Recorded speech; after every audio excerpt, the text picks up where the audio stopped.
when you see it glow and you think it's right. And I tout à l'heure, when you lift your...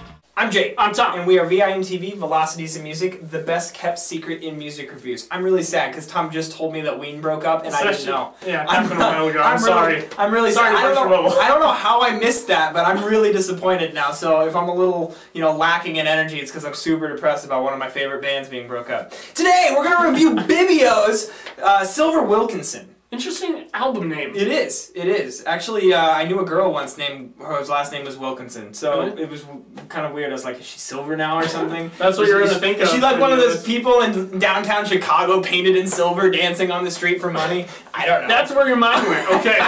Learn something new every day. Ween broke up! Okay, I'm sorry. You're in distress. I forgot. Okay. So Silver Wilkinson in Bibio. Bibio is a folktronica artist. He does very folky takes. Usually has a lot of acoustic guitar and bass-driven electronic music. So there's a lot of fusion between the two genres going on, which folktronica, very aptly named subgenre. And definitely this album is within that style. I would say a good number of the tracks on this album have acoustic guitar, bass, and if it doesn't have acoustic guitar, it probably has a pretty clean electric guitar in it, comprising the main melodies and the main structure.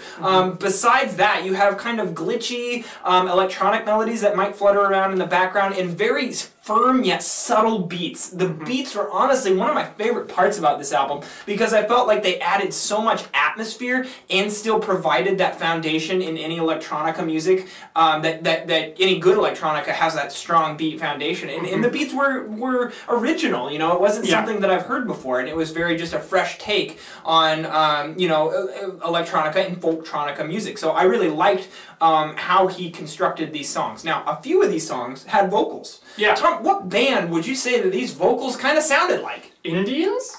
Definitely with you there. That this year already. Yeah, Someone Else was one of our favorite albums so far of the year. And even a lot of the moods that are evoked on this album kind of harken back to that. The big difference is that Bibio does it much more electronically based, whereas Indians was just soaked in guitar washed reverb, I guess. Yeah.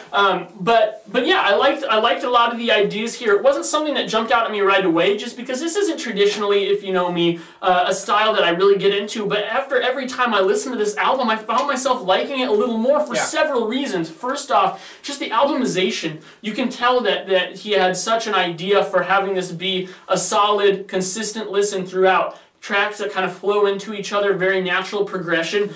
This is an album that I didn't even pay attention to how long the tracks were. Right. I mean, you've got Look at Orion, track 9, which is almost 8 minutes, a little over 7.5. And it didn't drag to me. I didn't even know that track was that long exactly. until just now. Exactly. You just blew my mind. That is what it was really good about this album. You've got track 2, Dye the Water Green, which is almost 5.5 minutes, another highlight for me. Yeah. And then the next couple of tracks, Wolf, going to mirroring all. You got like a 2-minute track, another 5.5-minute track. But to me, like when I look at the track lengths, I don't even associate them with a track being that long, just because this thing played out so smoothly and so naturally. I really agree with you on most of that. And I'd say one thing that he does that I noticed in the song structures, since I like to talk about song structures. Yeah. One of the things that I noticed that he was doing is there was outros, and sometimes 2 outros, like right in a row on a track, especially in the middle of the album. Now I really felt like that added to the fluidity. It just kind of was like, okay, so the track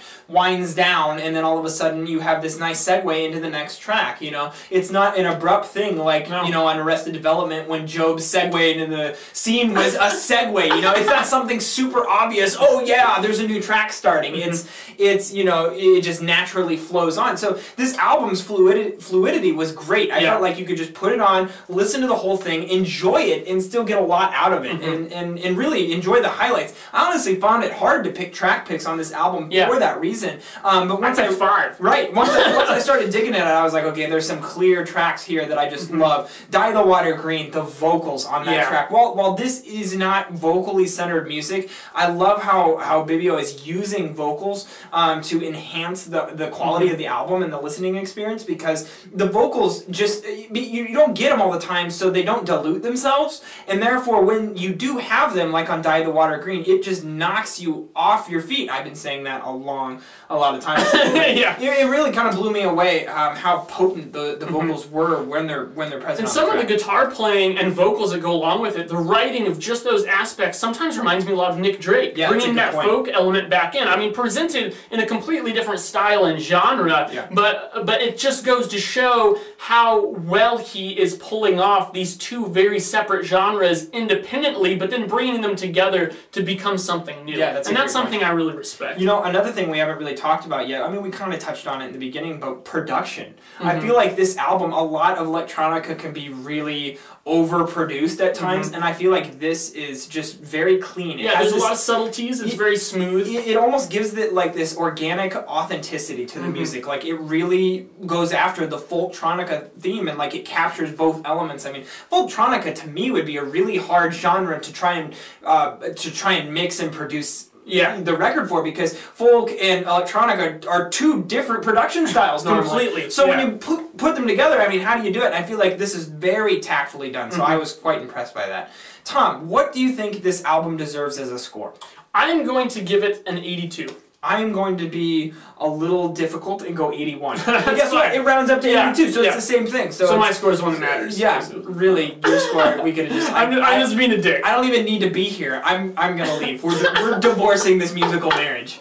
We're fine! No, I'm just kidding. This is a good album. I really think that if you guys haven't checked out Bibio before, this is a really good artist that I would recommend, and this album is a great entry point because it's very solid, a great fluid listen.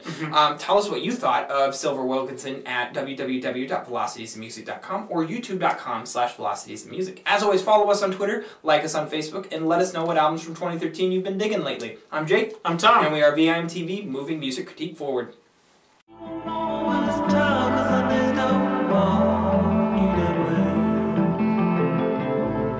Your heart.